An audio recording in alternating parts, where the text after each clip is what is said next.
Abraham, peace be upon him, in the temple of idols.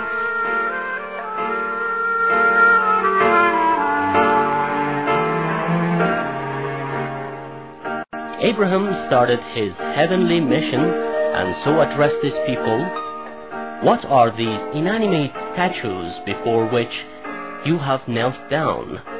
They said, "Our fathers had been worshipping idols, and we do just as our fathers did." Abraham said, "You and your fathers have all been misled." They said, "Have you brought us true words, or are you making fun of us?" Abraham said, "There is the unique God, who is the creator of earth and heavens, and the supervisor of all their affairs." When Abraham noticed that people did not accept to leave idolatry, he decided to break idols and prove their inability and weakness. At the time of festivity, when all the people had to leave the city, Abraham feigned illness and stayed home.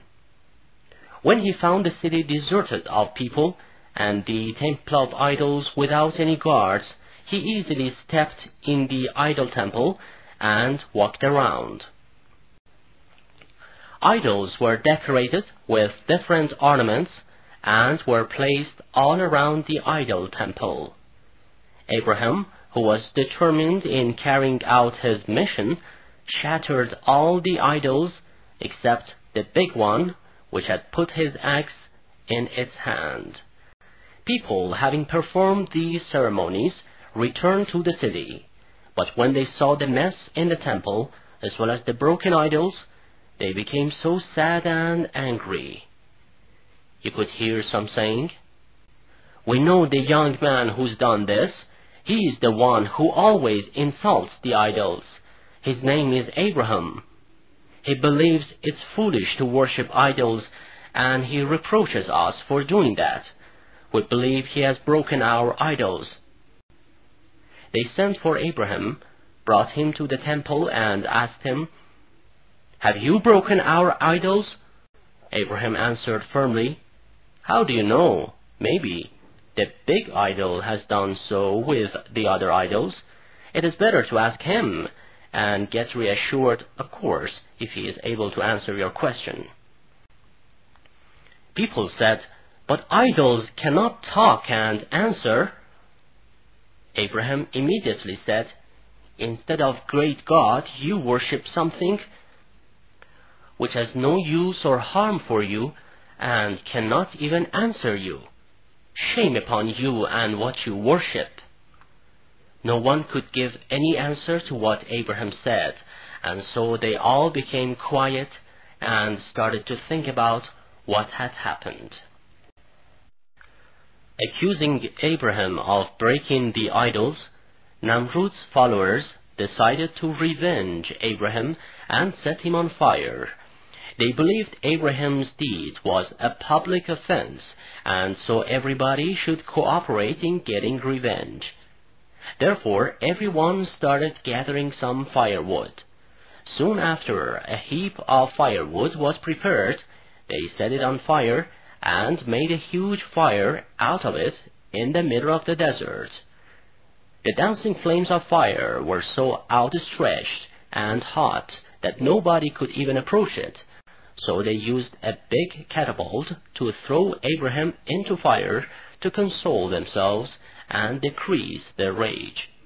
At first Abraham disappeared in the fire, and people, thinking that he was burnt, started to shout happily.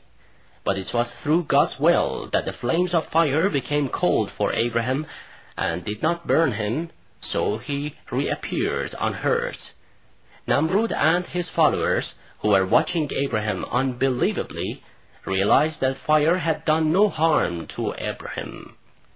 While they were all gazing admiringly at this heavenly miracle and sign of God, they understood the truth of Abraham's invitation and the truthfulness of his words and claims.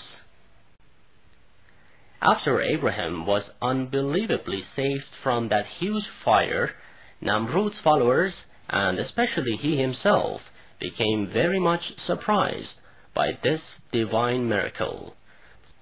So Namrud called Abraham and asked him, "Who is this God that you invite people to and you want them to worship?" Abraham said, "My God is one who puts an end to the life of people and revives them. He is the one who dominates the lives of all living creatures." Namrud replied, "This is nothing. I can also kill and revive people. Do you want to know how? I'll show you right away. Just watch it. You guards, bring those 2 prisoners who have been condemned to death. Hurry up." When they were both brought to his presence, Namrud ordered to kill one and set free the other. Then he turned to Abraham and said victoriously, "Did you notice how I can put people to death or grant life to anyone I wish?" Namrud himself knew this was not the truth. He wanted to burn Abraham, but God saved him from the burning fire. Abraham replied, "My God is the one who makes the sun rise from the east every morning. Now you make it rise from the west if you can."